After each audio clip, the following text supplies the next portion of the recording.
Okay, so this separable equation is, again, it's a derivative in terms of x and y.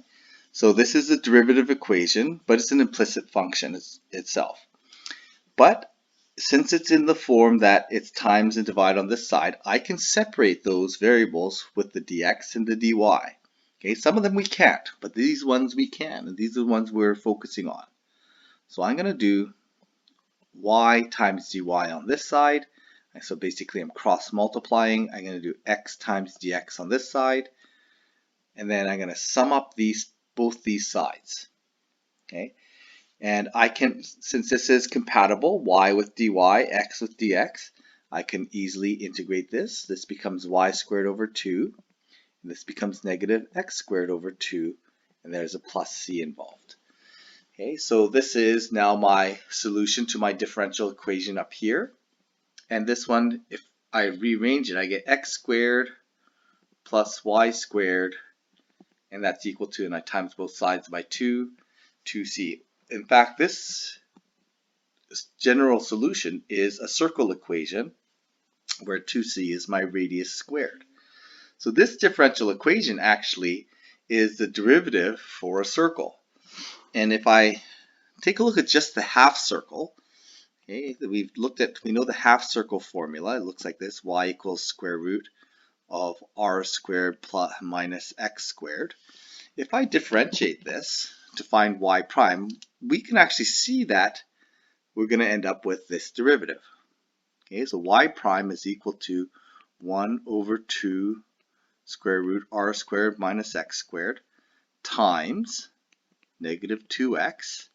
Okay, so that simplifies to negative x over square root r squared minus x squared. Okay, so this is my derivative. This is dy by dx. Okay, well, it doesn't quite look the same because there's a negative x, that matches.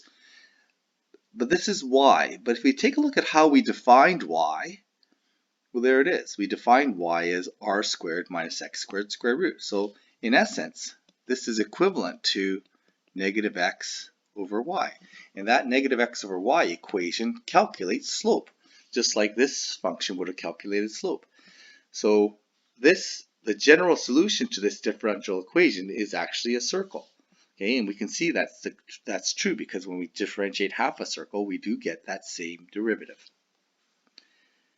Okay, so let's try some more here. These are, again, separable. If we can separate these out with times and divide, we can separate and integrate.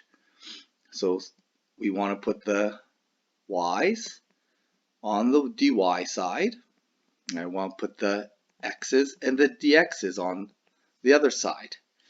Once I do that, I can integrate both sides. So basically separate, integrate. This becomes 2 root y, and this becomes x squared over 2 plus c. So there it is. There's the general solution to this differential equation. Okay, that's the general solution. If I want to solve it in terms of y, like I can isolate the y and make it a function of x. Okay, we can do that.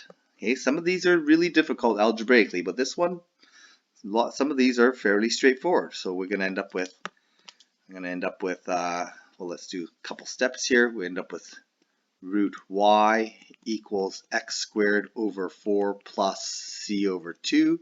And then I'm going to square both sides, so I get y is equal to x squared over 4 plus some constant. I'm just going to call that c2. And we're going to square both sides of that. And there it is. There's my function as a y equals function. So this derivative will give us this differential equation.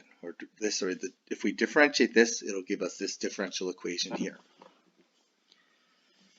So again, we can try this one here. It's the same idea. Okay, we kind of, if you're kind of following along, we can just keep going at this.